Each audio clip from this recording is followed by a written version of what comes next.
Let's start audit of partnership firm and LLP. This is good fun. Let's start this full memorizing game. Okay, let's start. Now, in this, what is the audit of partnership firm? What all will you check? Very simple. Look here, see.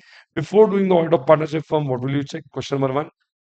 Advantage of doing the audit of a partnership firm and what are the special considerations you will keep in mind. This is what the area covers. First, before doing the audit, you will keep in mind the name and style. You look at the partnership agreement, duration, account maintenance, accounting period, capital brought in as partners, borrowing from banks, interest on capital, interest on borrowing, duties of partners, salaries of partners. I told you to include drawings also. Then which partners operates the bank account, and any restriction or limitations that have been imposed on that particular partner for running the partnership firm. This is what we see. Okay. If they ask you in the examination, we go to an LLP answer. Now, if you are my student, you will understand the way we did it was we took one diagram but merged two answers, correct? We do what are the duties of an auditor regarding LLP. So there we just did small modification to the same diagram. We saw engagement letter, we'll check the instructions, minutes book, we'll check the resolutions. Now we go to diagram. In diagram, what do we do? The nature of the LLP, agreement, duration, accounts settlement, accounts profit distribution as per PSR. Very good that you are saying the answer. Very good thing, encouraging thing. Next, you have capital brought in by the partners, borrowing from banks, loan from partners, interest on capital, interest on borrowing, interest on loan, duties of partners, salaries of partners, drawings, and finally the records, whether they are reliable or not, whether information explanation was properly received or not, and have the partners put any kind of restriction on the auditor. That will come in this part here. Okay, we have done this part.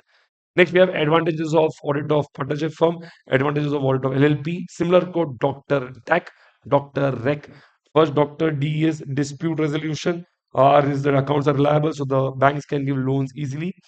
D is it helps in the time of dissolution, admission of a partner, and better controls are there in place. If you go for advantage of audit of LLP, we'll say dispute resolution, we'll say it is more reliable, hence bank can give loan easily. This will combine and say reconstitution, error, fraud detection, and finally with this we'll say compliance. Compliance will come here. Are you there with me, yes or no? Next, special consideration in the audit of partnership firm. Let's do it. Very simple. Letter of appointment should be there in place. Partnership firm objects, we look at the business. Partnership firm documents, we look at the minutes book. We look at the books of accounts and financial statements. In that, we'll check the profit division is done properly as per PSR or not.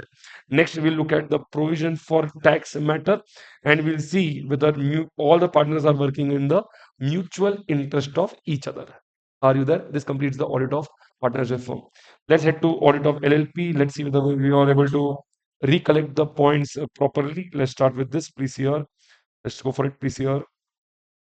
First, sir, in the audit of in the case of LLP, we had done this part here. I'll keep this here, but we'll do the revision one by one. Let's start. Sir, when is the audit? First of all, look, go to your notes. You'll go from there. Sir, how many minimum partners should be there in LLP? Two. How many designated partners should be there? Two. So only two partners are there, then both will be designated partners. First is that. Second, which LLP is a small LLP? Any LLP having contribution up to 25 lakhs and turnover up to 40 lakhs. That is called as a small LLP. When is the audit of LLP compulsory? Audit of LLP is compulsory if the turnover is up to, sorry, when is the audit of LLP not compulsory? We'll do that first. Turnover is up to 40 lakhs, or if the contribution is up to 25 lakhs, then auditing is not required. So in a way, what they're trying to say is if turnover exceeds 40 lakhs and the contribution exceeds 25 lakhs, then audit becomes compulsory. Are you there with me, yes or no? Let's go to the next area. Then we did the area which we completed, that is the auditor's duty regarding LLP, which was there with the partnership firm area only. We have also done the advantages of audit of LLP, which is again there with the Dr. Rec code. Are you there with me, yes or no? Next, we did the next area, that is this area, appointment of the auditor. Sir, in the first financial year, the auditor can be appointed any time in the first financial year. But in the second or subsequent financial year, what they have said is you have to appoint the auditor at least 30 days before the end of the year. If 31st March is the year end, 31st of March becomes 30 days before. You can appoint the auditor any time from the year beginning to 1st of March in our example. Okay. So can you appoint the auditor here? The answer is yes. Okay. Let's go to the next one. Then we did something called as, sir, what are the forms in relation to LLP? So in that we had seen this area, if you remember.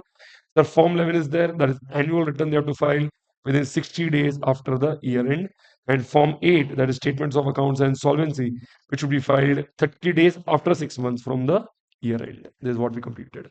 Easy. This is audit of partnership firm and LLP.